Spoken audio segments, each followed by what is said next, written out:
জনাব নাসিরউদ্দিন পাটোয়ারী আপনার কাছে যেটার জন্য আসতে চাই সেটা হচ্ছে যে আপনি খুব সংক্ষেপে একটু বলবেন, কারণ আমরা কাজল ভাইয়ের কাছে জাস্ট একটা ওইটা নিয়েই যাবো, যেহেতু এখন এনটি আওয়ামী লীগ প্ল্যাটফর্মটা নাই। এনটি আওয়ামী লীগের চেতনা আসলে, আমি চেতনাও শব্দটা বলতে চাই না, এনটি আওয়ামী লীগের যে দর্শন বা চিন্তা বা নীতি সেটা সবাই ধারণ করতেছে, সেজন্য বিএনপি ভয় পেতেছে তার ভোটগুলি ভাগ হয়ে যেতে পারে। এটা নিয়ে আসলে বিএনপি কি মনে করে? জনাব নাসিরউদ্দিন পাটোয়ারী, আমার প্রশ্ন হচ্ছে যে আপনারা যখন দল গঠন করেন বা দল গঠন করার আগেই আর্থিক স্বচ্ছতার বিষয়ে আপনারা আমাদেরকে অনেক প্রতিশ্রুতি দিয়েছিলেন, ওয়েবসাইটে সেটি উঠবে, কে আপনাদেরকে চাঁদা দিচ্ছে কে দিচ্ছে না সেটির আসলে কতদূর আপনারা এনসিপি থেকে, যারা এনসিপির কেন্দ্রীয় নেতা আছে তারা বেতন নেন কিনা? যদি বেতন না নেন তাহলে আপনাদের চলে কিভাবে, আপনারা কিভাবে আপনাদের পেশাগত মানে জীবন কিভাবে নির্বাহ করেন? জনাব নাসিরউদ্দিন পাটোয়ারী, আর্থিক স্বচ্ছতা। অনেকগুলো ভালো কোশ্চেন আপনি করেছেন, যেগুলো নিয়ে পিপলের মধ্যে একটা কনফিউশন রয়েছে। তো আমি প্রথমে যেটা, যে বাংলাদেশে এনটি আওয়ামী লীগ নামে এটা আপনার কাছে প্রশ্ন না, এটা কাজল ভাইয়ের কাছে প্রশ্ন না, এটা আমাকে 30 সেকেন্ড বলতে দিতে হবে। জি জি, সেটা হলো নাই বলতো বিএনপির ভোট ব্যাংকটা এখানে কমে গেছে। হ্যাঁ, আরেকটা জিনিস হলো, বাংলাদেশে কি এখন জিয়াউর রহমান খাল যে খালগুলো কাটছে এগুলো কি আছে? 2001 থেকে 6 পর্যন্ত যে দুর্নীতি করছে, খাল নাই, বিল নাই, ভারতীয় ধানের বীজ, বাংলাদেশে কোনো বীজ নাই, অথচ হলো প্রতীক হলো ধান, কি দিয়ে ভোট পাবে? এই জন্যই আমি বলি আরেকদিন টকশো করবো না জনাব পাটোয়ারী, আরেকদিন টকশো করবো না, আরেকটা দিন করবো না। আপনি শুধু এনসিপির, বাংলাদেশে বিএনপির হলো সমর্থক। আমি যেটা স্টাডি করলাম, 75 থেকে পরবর্তী জিয়াউর রহমান দল গঠন করলেন, খালেদা জিয়া আসলেন, 90-এ ওনারা গণঅভ্যুত্থানের নেতৃত্ব দিয়েছিলেন 1 থেকে 6 পর্যন্ত। 25-30-এর উপরে ওনাদের ভোট নাই। 25-30 হলে তো 90টা আসনে হয়। আমি যেটা বললাম, এটাকে কাজল ভাই ল কোশ্চেন এতটুকু বুঝতে পারেন না নাকি? এটাও আমার থেকে বুঝতে হবে আপনার। তারপরে আসি যে আমি বলেছি 300টা আসনের কথা। দেখেন খালিদ ভাই, একটা জিনিস বুঝেন, আমরা যখন রাজনৈতিক দলের প্রার্থী দিব আমরা তো 300 আসনেই দিব। এখন আমি বললাম 150টা, ওই ছোট দল তোকে 2টা দিব, ওকে তোকে 3টা দিব, তা আমি তো 300 আসনে জেতার জন্যই প্রার্থী দিব। এটা কেমন রাজনৈতিক দল? আপনি 300 আসনে জেতার জন্য প্রার্থী দিতেছেন না, একটা লোকের ডানি দাঁড় করাই দিচ্ছেন, ওরে দিয়ে ওরে জিতাবেন। এই সংস্কৃতি থেকে ভাই আপনাদের একটু বের হতে হবে ভাই, এগুলা অতীত সংস্কৃতি। সেজন্য এখন আমি বললাম সেটা একদম অ্যাবসলিউটলি, আপনি যদি আমরা 1 ঘন্টার বেশি 200 আসন জিততে হবে, আমি বললাম যে আমাদের 200 আসন জিততে হবে। 200 আসন বাকি 100 জনের ভিতরে থাকবে, ভাই কে না কে জিতবে। ওই 200 জনের মধ্যে কি আমার নামটা? এটা হয় কি জনাব পাটোয়ারী, আমি একটু আপনাকে বলি, আমরা দেখেছি কি রাজনৈতিক দলগুলি জানে যে কোথায় তাদের কতটুকু স্ট্রেংথ, সেই অপটিমাম স্ট্রেংথকে ধরে তারা একটা ম্যাপ প্রণয়ন করে। যেমন আওয়ামী লীগ জানে যদি আওয়ামী লীগ নির্বাচন করে গোপালগঞ্জে তারা সব আসনে জিতবে, তেমনি বিএনপি জানে তার স্ট্রেংথ আছে বগুড়ায় সব আসনে জিতবে। আমি খুব জেনারেলাইজ কথা বললাম। এরকম ভাবে কোন কোন আসন তাদের একেবারে সবুজ, কোনটা একটু গ্রে, কোনটা লাল, সেরকম ভাবে তারা করে। সেই জন্য প্র্যাকটিক্যালি বিএনপি ভোটের আগে, 2001 সালের ভোটের আগে, সেইটার ব্যাপারটা আমি পুরোপুরি দেখেছিলাম বলে আমি জানি। তারা নির্বাচন হওয়ার আগেই তারা জানতো যে নিরপেক্ষ নির্বাচন হলে তারা কতটা আসনে তারা নিশ্চিত জয়লাভ করবে। মাঠের তো আছে, সেরকম ভাবে সেটা বলে আর কি। ঠিক আছে, আমরা আরেকদিন কথা বলবো না জনপাটের, আরেকদিন কথা। এরকম বিএনপি এই ডেটা ভিত্তিক ভোটের ম্যাপিংটা স্মার্টলি আসলে আওয়ামী লীগের আগে শুরু করেছে, মানে ডিজিটাল বাংলাদেশ ডিজিটাল হওয়ার আগে শুরু করেছে, যেটাকে হাওয়া ভবন কেন্দ্রিক, যেটা 2001 সালে বলা হয়, সেই ডিজিটাল ম্যাপিংটা সেটা এখানে জানি খালিদ ভাই, এগুলো জানি কোন এজেন্সির মাধ্যমে করছে এগুলো আমরা জানি। এখন তারা ওই এজেন্সিগুলোকে হায়ার করতেছে, তাও আমরা জানি। ফ্যান্টাস্টিক। আপনাদের দলের কথা, এখন হলো যে ভারতীয় যে বিজেপি যেটা বলেছিল, জনসংখ্যা যখন ছিল অথবা জনদলটা যখন ছিল, জনদল কয়টা আসনে চিন্তা করেছিল, এবং 1990 সালের আগে বিএনপির কি অবস্থা, প্রার্থী খুঁজে পাওয়া যায়। তাদের একটা স্বপ্ন ছিল, জিয়াউর রহমান স্বপ্নটা দেখিয়েছিল। আমি খালেদা জিয়া খুবই রেসপেক্ট করি, আমি ওনার সাথে পার্সোনালি দেখা করেছিলাম। আমার স্বপ্ন ছিল যে ওনার সাথে কিছু জিনিস আমি শেয়ার করবো, জিজ্ঞেস করবো। নাসিরউদ্দিন আপনি বিএনপি থেকে এনসিপিতে আসেন, বিএনপি থাক, বিএনপি নিয়ে আরেকদিন কথা বলবো। সত্যি আপনি এনসিপিতে আসেন, এনসিপি তো আপনাদের না, এটা তো এই যে রুজুল কুদ্দুস ভাই, এই যে একটা মানে ওনার মতন সিনিয়র লয়ার, আমাকে আজকে একজন বলছে যে ওনাকে সম্মান দেওয়ার জন্য, কারণ উনি নাকি সামনে হলো লয়ার সেক্টর নিয়ন্ত্রণ করবে, পরে নাকি মামলা টামলা খেলে উনি আমার আরো বেশি করে ঢুকায় রাখবে। আরো কি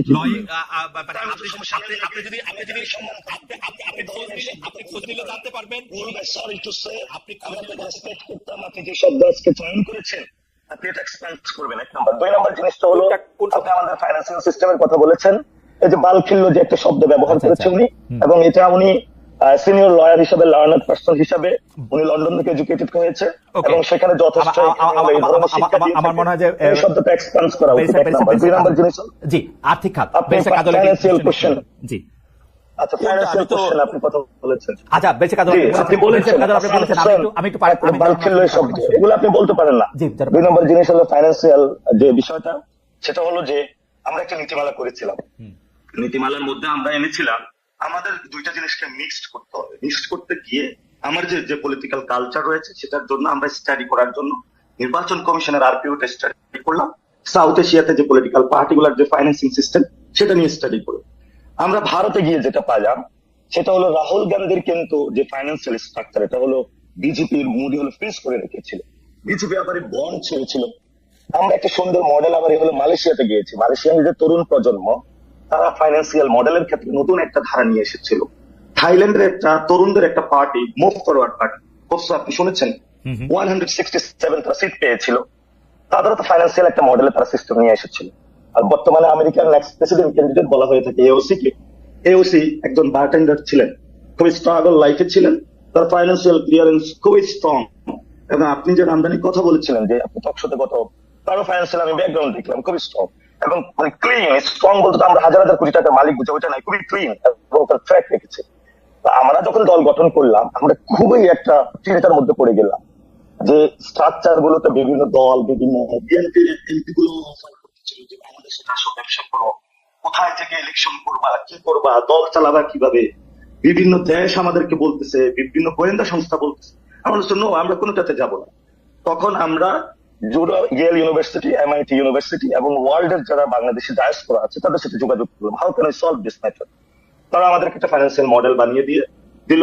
আমরা সেই ভিত্তিতে গিয়ে আমাদের সেই রিসার্চ বেসড যে ফর্মটা আছে আমরা সেটা অবমুক্ত করলাম। আমরা ক্রাউড ফান্ডিং এ গেলাম, আমরা টি শার্ট, ব্যাগ বিভিন্ন জায়গায় জনগণের কাছে গেলাম। অর্থাৎ আমরা যেহেতু এখনো আর্মির এস্টাবলিশমেন্ট ভাঙতে পারি নাই, আমাদের ব্যুরোক্রেসির এখন এস্টাবলিশমেন্টের যেটা আওয়ামী এস্টাবলিশমেন্ট ভাঙতে পারি নাই এখনো, মিডিয়ার এস্টাবলিশমেন্ট ভাঙতে পারি নাই এখনো, অর্থাৎ এগুলোকে চেঞ্জ করতে পারি নাই। আমরা এই জন্য হলো জনগণমুখী হলাম, এই জন্য আমরা ফাইন্যান্সিয়াল রাইট সেগুলো সেটা ওয়েবসাইটে প্রকাশ করার কথা ছিল, সেটা কি আপনারা করতেছেন? জি, আমাদের ওয়েবসাইটে আপনার ট্র্যাকিং এ সবগুলো বিষয় আছে। সেখানে হলো আমরা আবার জনগণকে একটা জিনিস হিসাব মিলিয়ে দিত, অর্থাৎ আমাদের ডেবিট ক্রেডিটটা মিলিয়ে দিত, সেটা হলো আমাদের কাছে আমাদের। জি, সেটা আপনারা দিচ্ছেন। আর আপনারা এটা হলো ডেভেলপ হচ্ছে আমাদের, মানে যত টাকা উঠতেছে, মানে আমাদের যত অ্যাকাউন্ট থেকে ঢুকতেছে সেই জিনিসটা কত খাতে কোথায় খরচ হচ্ছে আমাদের ওয়েবসাইট হলো দুই পাশে থাকবে। সেটা কি নতুন টাকা নাকি আপনারা রূপায়ণে যে বিল্ডিং আছেন সেটার ভাড়ার টাকা, আপনারা যে ইফতার পার্টি করছেন সেটার টাকা? ভাই আপনি যে এক একটা কথার মধ্যে এলিগেশন দিয়ে থাকেন, আমরা সেগুলিও কি আপনারা দিবেন কিনা ভাই? সেগুলো আপনারা দিবেন কিনা, ওয়েবসাইটে থাকবে কিনা যে আপনারা ভাড়া টাকাটা দিয়ে দেন? রূপায়ণ টাওয়ার, এখন রূপায়ণ টাওয়ার বললে পিপলের একটা পারসেপশন সৃষ্টি হয়। অনেক রিকশাওয়ালা আপনারা যেভাবে প্রতিক্রিয়া জানান সেই কারণে পারসেপশন সৃষ্টি হয়। পাটোয়ারি যেভাবে প্রতিক্রিয়া জানান, এটা যদি খুব স্বাভাবিকভাবে নিতেন যে হ্যাঁ বাড়ি ভাড়ার টাকা যেখান থেকে দিই সেটা দিব, কিন্তু এটা হচ্ছে কি আপনারা একদম ছেদ করে ওঠেন। এই আওয়ামী লীগের লোকদের এরকম ছেদ করে উঠতে দেখতাম, যাই জিজ্ঞেস করতাম আপনি গাড়ি পাইলেন কই, আপনি গাড়ি পাইলেন কই, ছেদ করে উঠলো। ছেদ করে উঠেন না, বাড়িটা তো ভাড়া নিছেন, বাড়িটা তো ভাড়া নিছেন, ভাড়ার টাকাটা প্রকাশ করবেন কিনা, রেটরিক নেবেন না, এটা হলো আপনার প্রতি রিকোয়েস্ট। আচ্ছা, রেটরিক না, বাড়ি ভাড়ার টাকাটা দিবেন, যে এখানে পার্টি অফিস আছে সেখানে টাকাটা দিবেন আপনারা, মানে প্রকাশ করবেন। জি, আমরা ভাড়া দিচ্ছি, সেটা প্রকাশ করবেন কিনা? আপনারা বলছেন যে আপনাদের আর্থিক সকল স্টেটমেন্ট সবার সামনে উন্মুক্ত থাকবে, সেটা থাকবে? জি, আমরা প্রকাশ করব। কবে থেকে থাকবে? আমরা প্রকাশ করব। আমরা ফাইন্যান্সিয়াল এখানে যে বিষয়টা হয়েছে, যিনি এই আমরা যে জায়গায় আমাদের অফিসটা আছে, যিনি ওইটার মালিক, উনিও বিএনপির সাথে সংশ্লিষ্ট, খুবই ভদ্রজন পার্সন, মানে পচা বিএনপি না, ভালো বিএনপি। উনি বলছেন আমার পরিচয় ওইভাবে পাবলিশ করিও না, মানে ওনার পরিচয়টা তো আমার গোপন রাখতে হবে। উনি যেহেতু আমাদের কাছে রিকোয়েস্ট করছেন তাকে আমরা পারমানেন্ট করতে চাই, এই তারিখের মধ্যে আপনারা এটা জনগণের কাছে প্রকাশ করবেন। আমার কোনো উৎসাহ না, আমরা আগামী 1-2 সপ্তাহের মধ্যে আমাদের চ্যাটটি ফাইন্যান্সিয়াল জিনিস এখন পর্যন্ত আপনাদের আয় ব্যয়ের হিসাবটা আপনারা জনগণের কাছে প্রকাশ করবেন, তাই তো? জি, আমরা এটা পাবলিশ করে দিই। আচ্ছা, আপনারা কি কোনো বেতন নিতেছেন কেন্দ্রীয় নেতারা? এই আমাদের এখানে একটি কথা এসেছিল যে মানে জামায়াত ইসলামীর বাংলাদেশের যে মডেলটা, এটাতে হলো মানে তাদের একটা বরাদ্দ থাকে, আবার বিএনপির এটা হলো বুর্জোয়া পলিটিক্স এর এই ক্ষেত্রে হলো পার্সন টু পার্সন এই জিনিসটা মেনটেন করে, আর বড় ভাইকে হলো বিভিন্ন জায়গা থেকে চাঁদা তুলে দেয়। তো সেই জন্য আমরা চিন্তা করছি যে আমরা আইডিয়া কেন্দ্রিক রাজনীতি করবো, এখানে কোনো ভাইয়ের রাজনীতি করবো না, কোনো প্রবাসী ব্যক্তির রাজনীতি করবো। সেই জায়গা থেকে আমরা বলেছিলাম এই ধরনের কোনো ফেলোশিপ প্রোগ্রাম চালু করা যায় কিনা। সেখানে আমাদের একটা প্রপোজিশন এসেছিল যেটা বিভিন্ন কান্ট্রিতে আছে, তো আমরা আবার সেটার ক্ষেত্রে আরো একটা কনসিডারেশন নিচ্ছি। যদি ফেলোশিপ দিয়েই থাকি, অনেকে আবার এটার উপরে ডিপেন্ডেন্ট হয়ে পড়বে। অনেক লোক হার্ট থেকে তো রাজনীতি করতে চায়, মানুষের ভরসা থেকে তো ওই জায়গাটা করবে না। How can I solve this? এটার জন্য আমরা আরেকটা রিসার্চ আমাদের ঢুকতে হচ্ছে। Okay. Will solve this every matter. যতগুলো কোশ্চেন আসছে ভাই, যতগুলো দিবেন আমরা সব ডিল করে সামনে যাব Okay. ইনশাআল্লাহ। সে জায়গাটা ভরসা রাখি। আপনাকে অনেক অনেক ধন্যবাদ। আমাদের একজন দর্শক প্রশ্ন করেছেন, আপনি বিএনপির কোন নেতাকে, প্রধান নেতাকে তার আয়ের উৎস আপনার মানে আমাকে বলেছেন যে খালেদ মহিউদ্দিন আপনার বাবাও জিজ্ঞেস করতে পারবে না কখনো। আমার বাবা আসলে জিজ্ঞেস করতে পারবে না, তিনি মারা গেছেন 1989 সালে, তার পক্ষে জিজ্ঞেস করা সম্ভব না। কিন্তু আমি প্রত্যেকটা অনুষ্ঠানেই সেটি জিজ্ঞেস করি। আপনাদের যদি সময় সুযোগ হয় আপনারা এটি দেখে নেবেন। জুলাই মাসের অন্তত 4টে অনুষ্ঠান আমি করেছি যেগুলি ইউটিউবে আছে, সেই সময়ের সেই মানে গত বছর জুলাই মাসে, সেগুলো আপনারা নিশ্চয়ই দেখে নিতে পারেন। অনেকেই প্রশ্ন করেছেন। এখন আমি প্রশ্ন করতে চাই, যারা পেরিসার রুল কুতুস কাজল, যে প্রশ্ন আমি করে রেখেছিলাম যে যেহেতু এখন এন্টি ইন্ডিয়ান জায়গাটা স্ট্রংলি ভাগ হয়ে গেছে, সেজন্য বিএনপির ভোট কমবে কিনা, এক। দুই হচ্ছে যে বিএনপি এনসিপি কে তো এটা বলতে হয়েছে যে তারা তাদের সকল আয় ব্যয়ের উৎস পাবলিকলি এটা প্রকাশ করবে, বিএনপি এটা প্রকাশ করবে কিনা। এক নাম্বার কথা, আমি বিএনপির ওয়েবসাইটে প্রতিদিন যাই, আমি এরকম কোনো কিছু লক্ষণ দেখি না। এবং বিএনপির শীর্ষ নেতারা কিভাবে জীবন নির্বাহ করেন, আমি যেমন গত প্রধানমন্ত্রীর মন্ত্রী পরিষদকে প্রায় জিজ্ঞেস করতাম যে তারা মানে ফার্স্ট ফ্যামিলি অর্থাৎ শেখ হাসিনা এবং তার ছেলেমেয়েরা কোনো ধরনের ব্যবসা বাণিজ্যের সাথে যুক্ত কিনা, তাদের আয়ের উৎস কি, তেমন ভাবে আপনাদেরও জিজ্ঞেস করতে চাই যে আসলে মানে জনাব তারেক রহমানের আয়ের উৎস আসলে কি। আপনি বাংলাদেশের সবচেয়ে, আমার ধারণা এখন সবচেয়ে বেশি আয় যারা করেন সেই আইনজীবীদের একজন, আপনি জানেন যে আয় এবং ব্যয় কাকে বলে, এটা কিরকম ঘটনাটা, এটা যদি বলেন আমাদেরকে। আপনি যেমনটি বললেন বিএনপির একজন প্রতিনিধি হিসেবে আমি তো বিএনপির কেন্দ্রীয় কমিটির সদস্য, আমাকে জিজ্ঞেস করেন। আমার একমাত্র পেশা আইন পেশা। আপনারা জিজ্ঞেস এবং করেন আমি তো, আইন পেশার আপনারা জিজ্ঞেস করতে আপনার লাভ নেই। আপনি তারেক রহমানের কথা বলেন। না, আপনি কি করেন এটা আমি জানি।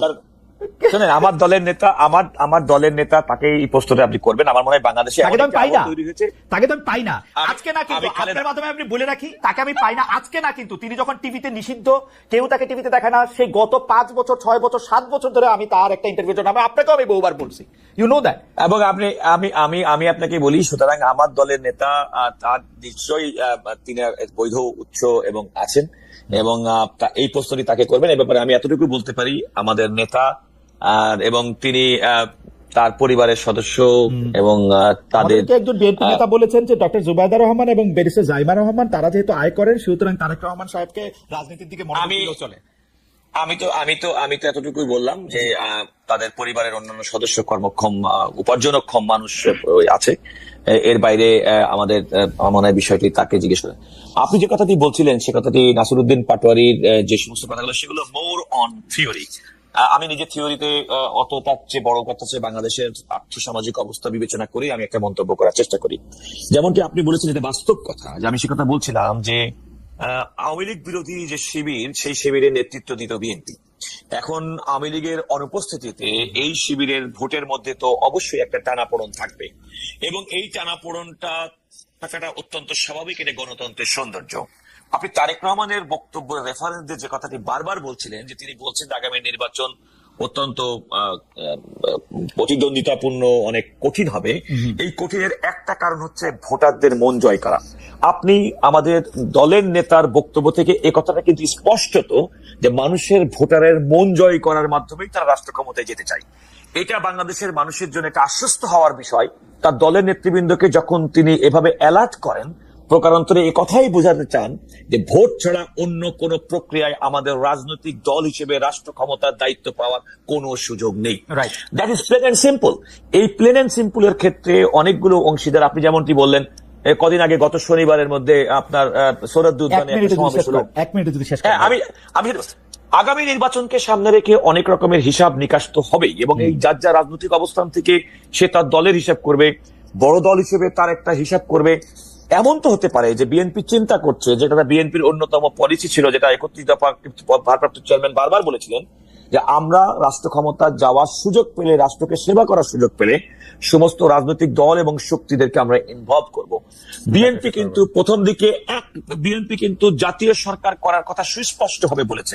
বিএনপি আরেকটি কথা বলেছে, আপনি খেয়াল করে দেখুন, জাতীয় সংসদ এই জাতীয় সরকারটা কাদর ভাই, এই জাতীয় সরকারটা অনেকটা জাতীয়তাবাদী জাতীয় সরকার হবে, তাই তো?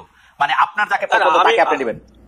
হ্যাঁ, আপনি তাই যদি হয়ে থাকে তাহলে কেন বিএনপি এককভাবে পার্লামেন্টের দ্বিকক্ষ বিশিষ্ট পার্লামেন্টের কথা দাঁড়ায়? বিএনপি তো দেশের বুদ্ধিজীবী সুশীল সমাজ, শিক্ষিত মানুষ, এই সমস্ত মানুষদেরকে ইনভলভ করানোর জন্য তো উচ্চ কক্ষের বিধান বিএনপি মেনে নিয়েছে এবং বিএনপি নারীদেরকে ক্ষমতায়ন করার জন্য, সংসদে নারী আসন বাড়ানোর জন্য 100 আসন উন্নীত করার জন্য কাজল ভাই এইটা আরেকদিন আপনি কেন্দ্রীয় সদস্য হিসেবে আমরা আরেকদিন আপনার কাছে স্পষ্ট শুনবো। আর্থিক স্বচ্ছতার প্রসঙ্গটা যদি আপনি একটু বলেন যে আর্থিক স্বচ্ছতার জায়গাটা এই সাথে আমি আপনাকে বলি, আমি যতটুকু পার্টি হিসেবে আমি if I am not wrong, যতটুকু আমার জানার মতে প্রত্যেকটা রাজনৈতিক দল, নিবন্ধিত রাজনৈতিক দলের প্রত্যেক বছরের আয় ব্যয়ের হিসেব নির্বাচন কমিশনে জমা দিতে হয়। আমার জানা মতে বিএনপি গত বছরের আয় ব্যয়ের হিসাব নির্বাচন কমিশনকে জমা দিয়েছে। আমার মনে হয় নির্বাচন কমিশনকে যদি আপনি প্রশ্ন করেন তারা কেন এই আয়ের ব্যয়ের হিসাবটা মানে উপস্থাপন করে নাই, তাহলে মানে তারাই সবচেয়ে ভালো উত্তর দিতে পারবে। প্রত্যেকটি রাজনৈতিক নিবন্ধিত দলের আইনগতভাবে তাদের প্রত্যেক বছরের আয় ব্যয়ের হিসেব দিতে হয়, সেটা বিএনপি আমি সেই আয় ব্যয়ের হিসাব মোরলেস 98 সাল থেকে আমি পরীক্ষা করতেছি। সেই আয় ব্যয়ের হিসাবটা যতটুকু বাংলাদেশের নির্বাচন কমিশনের আরপি অনুসারে যতটুকু দিতে হয় ততটুকু এটা পরিষ্কার না। যেমন আমি এখনো জানি না ওই এত হিসাব করার পর যে আসলে বিএনপি নেতারা কি করেন আমি বুঝি না, কিন্তু একটা ব্যবসা লিখে রাখেন কেন বিএনপির বেতার, আমি পেশাজীবী আইনজীবী, আমরা আইন পেশা করি, যিনি ডক্টর তিনি ডাক্তার ব্যবসা করেন, যিনি ব্যবসায়ী তিনি ব্যবসা বেগম জিয়া, বিশ্ববিদ্যালয়ের বেগম জিয়া, বেগম খালেদা জিয়া নিজে প্রধানমন্ত্রী ছিলেন, তিনি বেতন পেয়েছেন, ভাতা পেয়েছেন, তিনি বিরোধী দলের নেত্রী ছিলেন, বেতন পেয়েছেন, ভাতা পেয়েছেন। কত 17 বছর বেগম খালেদা জিয়া গত 17 বছরে তার রাজনৈতিক দলের নেতা কর্মী সমর্থক, তার নিজের আয়, তার কি সন্তান আছে, সমস্ত কিছু আছে। বেগম খালেদা জিয়ার আয় অ্যাবসলিউটলি আমরা এই জিনিসগুলি জনাব তারেক রহমান এবং বেগম খালেদা জিয়া এই আরেকটা কথা বলি, আমি একটা কথা সময় নাই। খালেদা জিয়া তো বাংলাদেশের একজন আয়করদাতা। রাইট, আপনি যদি এইভাবে বলেন তাহলে আপনি যদি কোনো কারণে বাংলাদেশের একজন নাগরিক হিসেবে, প্রথম শ্রেণী নাগরিক হিসেবে যিনি আয়কর প্রদান করেন, তো তিনি তো তার আয়ের উৎস আয়কর বিভাগের কাছে সুস্পষ্ট ভাবে বলেছেন এবং সেটা সেখানে সংরক্ষিত আছে। সুতরাং আইনি প্রক্রিয়ার মধ্যে ওইটা প্রিভিলেজ যিনি ট্যাক্স দেন, নো ইটস ওপেন, এটা ওপেন। আপনি যখন নির্বাচনে দাঁড়াবেন তখন আমি সেটাই বলছি, আমি কিন্তু বেগম খালেদা জিয়াকে নির্বাচন করেননি, গত 17 বছর তো করেন নাই, সেই জন্য বলতেছি গত 17 বছর বেগম খালেদা জিয়াও করেন নাই, তারেক রহমান সাহেবও করেন নাই। বেগম খালেদা জিয়া বিগত 17 বছর যে ধরনের নির্যাতন নিপীড়নের শিকার হয়েছে। এই যে কাজল ভাই আপনি কিন্তু আমাকে ট্রাবলে ফেলতেছেন। এখন বিএনপির লোকেরা আমাকে একটা এনটি বিএনপি কোয়া এখন একটা মানে আমি বলছি না, আমি বলছি বেগম খালেদা আপনি এখন আমাকে আমার মনে হয় যে আমার প্রশ্নটা আপনি বুঝতে পারছেন যে এটা যদি মানুষের সামনে থাকে মানুষ এটা দেখে নেবে। আমরা একদম শেষ পর্যায়ে আছি। কাজল ভাই আপনার অনেক ধন্যবাদ। আমি একটু জনাব নাসির পাটোয়ারির কাছে 40 সেকেন্ডের জন্য যেতে চাই। জনাব নাসির পাটোয়ারি, এই আগামী নির্বাচনটা মানে এটা একটা মানে জ্যোতিষী ধরনের প্রশ্ন, কিন্তু আমি আপনার মানে আপনি তো আর সত্যি বলতে পারবেন না, কিন্তু আপনার গেস্টটা আমি শুনতে চাই যে আপনি মনে করেন কবে নির্বাচনটা হবে। কেউ বলেন ডিসেম্বরে হবে, সেটা থেকে শুনে এখন ফেব্রুয়ারি আসছে, কেউ বলেন এপ্রিলে হবে, কেউ বলেন এপ্রিলে হবে না, তারপরে হবে। আপনার কাছে কি মনে হয়? এটা আপনার কাছে শেষ প্রশ্ন আমার, মানে জাস্ট তারিখটা মানে কেন মনে হয় সেটা আরেকদিন শুনবো। যদি কোনো বড় ঘটনা না করে ফেব্রুয়ারি ইলেকশন হয়ে যাবে, যদি বড় কোনো ঘটনা না ঘটে। বরং এখানে যে জুলাই সনদের একটা বিষয় আছে, সেটা হয়তো বা বিএনপি ছাড় দিচ্ছে।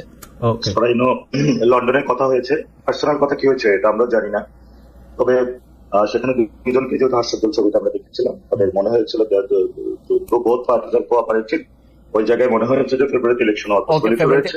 ঠিক আছে, কোনো বড় ঘটনা না। ঠিক আছে, হোল্ড অন এ সেকেন্ড আমরা একটু বেশি কাজল আপনার কাছ থেকে একটু জানতে চাই জ্যোতিষী প্রশ্নটা। আপনার কাছে কি মনে হয় ফেব্রুয়ারি, এপ্রিল, তারপরে? না, আপনি কিন্তু খালেদ খেয়াল করে দেখবেন লন্ডনে বিএনপির ভারপ্রাপ্ত চেয়ারম্যান জনাব তারেক রহমানের সঙ্গে ডক্টর মোহাম্মদ ইউনূসের বক্তব্যের পরিপ্রেক্ষিতে লিখিতভাবে স্টেটমেন্ট করে বলা হচ্ছে দুজন সিদ্ধান্ত গ্রহণ করেছেন। আচ্ছা, তো আপনিও মনে করছেন ফেব্রুয়ারিতে ইলেকশন হবে, তাই তো? আমি এই কারণে মনে করি যে বাংলাদেশের জুলাই আগস্টের গণ বিস্ফোরণের পরবর্তীতে এই দেশের মানুষের কাছে গ্রহণযোগ্য ব্যক্তি হিসেবে ডক্টর মোহাম্মদ ইউনূস রাষ্ট্র দায়িত্ব পালন করছেন এবং তার কথার একটা মূল্য আছে। তিনি যেটা বলেছেন যে নির্বাচনটি হবে এবং সেটি ফেব্রুয়ারি পর্যন্ত লন্ডনে বসে যে যৌথ বিবৃতি, আমি সেটার উপর আস্থা রাখতে চাই। আমি মনে করি এর ব্যত্যয় ঘটার কোনো কারণ।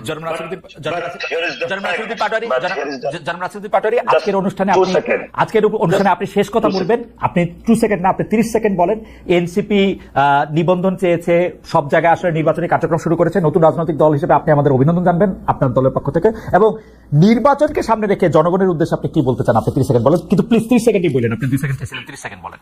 প্রথমত এই লন্ডনে যে বৈঠকটা হয়েছিল বিএনপি এবং গভর্নমেন্টের এই বোধ পার্টির যেটা হয়েছে, এটা বাংলাদেশের ইতিহাসে প্রথম এই ধরনের হয় নাই। ওইটার কারণে এটা বিএনপিও ভুল করেছে, সরকারও ভুল করেছে। ওইটার কারণে বাংলাদেশের যে পার্টিগুলো আছে তাদের নেতৃবৃন্দের সাথে আমাদের কথা হয়েছে, সেটা একটু টানাপোড়েন করেছে। দুই পক্ষে লন্ডনে যে মিটিংটা করেছে নির্বাচনের সামনে এটা রেখে আমি মনে করি এনসিপি যে- ভোটারদের জন্য বা নতুন যারা আপনি দল হিসাবে হ্যাঁ, মানে এটা- জনগণের উদ্দেশ্যে এটা বলেন, তো আপনি আপনি জনগণের আমার উদ্দেশ্যে ধারণা আমাদের আমার একটা- ধারণা এবারে আমরা- জোকস এপার্ট, আপনি 30 সেকেন্ড বললেন জোকস এপার্ট, মানে এটা জোকটা একটু বলি। আমার ধারণা এনসিপি যদি কোনোদিন ক্ষমতায় আসে, আওয়ামী লীগের একটা কিন্তু বিএনপি মন্ত্রী থাকতো যার কাজ ছিল খালি বিএনপির সমালোচনা করা, বিএনপির এই করা। জনাব হাসান মাহমুদ এই দায়িত্ব পালন করছেন বেশ কিছুদিন নিষ্ঠার সাথে, হাসানুল হকিনু কিছুদিন এই দায়িত্ব পালন করছেন। আমার ধারণা এনসিপি ক্ষমতায় আসলে আমার প্রিয় নাসিরউদ্দিন পাটোয়ারি হবেন বিএনপি মন্ত্রী, কারণ উনি সারাক্ষণ বিএনপি সমালোচনা করেন। আমি বিএনপি সমালোচনা না, আমি জাস্ট বলতে চাইতেছি ভোটারদের কাছে এনসিপি বা জনাব নাসিরউদ্দিন পাটোয়ারি কি আহ্বান জানান, আপনি যদি 30 সেকেন্ড একটু বলেন। কারণ নতুন রাজনৈতিক দল হিসেবে না, আমাদের আমি- মনে হয় আমাদের সবার কর্তব্য আমি- এনসিপির আমি ভবিষ্যতে হলে আমি বলি কি, আপনি যেটা বলেছেন, আমি ভবিষ্যতে আমার অনেক কাজ আছে, maybe I have to take the responsibility of আমাদের ডিসিপ্লিনারি। সো আপনাকে আমি আগে এটা ইঙ্গিত দিতে পারি মানে আমি কি বলতে চাচ্ছি। রাইট। আরেকটা বিষয়, যে বিষয়টা আপনি বলেছেন, আমরা মানুষের দুয়ারে দুয়ারে যাচ্ছি। আমাদের যেমন ভোটার কেন্দ্রিক রাজনীতি রয়েছে, আমাদের দেশটা কিন্তু পরিবর্তন হয়নি। ফলত আমাদের ন্যাশন এবং স্টেটের জায়গা আমরা মনে করি অনেক কাজ করতে হবে। শুধু যদি ভোট পেয়ে পার্লামেন্টে গিয়ে এলাকায় কোন জায়গায় কালভার্ট, ব্রিজ হয়েছে, দুর্নীতি, এই জায়গাটা থেকে বের হয়ে আমরা দেশটা পুনর্গঠনের কাজে, সেই জায়গায় যদি এনসিপির ঘরে বা একটি আসনও না আসে, আমরা এই লড়াইটা যদি চালিয়ে যাই, আমরা মনে করি যে আগামীতে আমরা সরকার গঠন করতে পারবো। এবং পিপল আমাদের কাছে ওই বিষয়টা এক্সপেক্ট করে বা আশা করে। আমরা মানুষের ওই আশার জন্য কাজ করে যাচ্ছি। পুরো বাংলাদেশের মানুষ, আপনারা যারা শুনছেন, বিএনপির লিডারশিপ নয়, যারা বিএনপির নেতা কর্মী, যারা আপনারা নিপীড়িত হয়েছিলেন, আপনাদের যাদেরকে আমরা মুক্ত করে দিয়েছি, লড়াই করে দিয়েছি, আপনাদেরকে আমরা পাশে চাই। Right. জামাতের যারা বিভিন্ন নেতা কর্মী, আর জামাতের জনাব নাসিরউদ্দিন পাটোয়ারি, জনাব নাসিরউদ্দিন এনসিপির সাথে থাকবেন। এনসিপি বাংলাদেশে নতুন ভাবে নেতৃত্ব দিবে। আমাকে 1 মিনিট সময় দিবেন। না না কাদু ভাই আর সময় নাই, কাদু ভাই আর সময় নাই, আপনি আমি আপনি জবাব 30 সেকেন্ড বলবো। আচ্ছা এনসিপির কাজল ভাই, আচ্ছা। আপনিও এনসিপিতে আসতে পারেন আচ্ছা ইনশাআল্লাহ।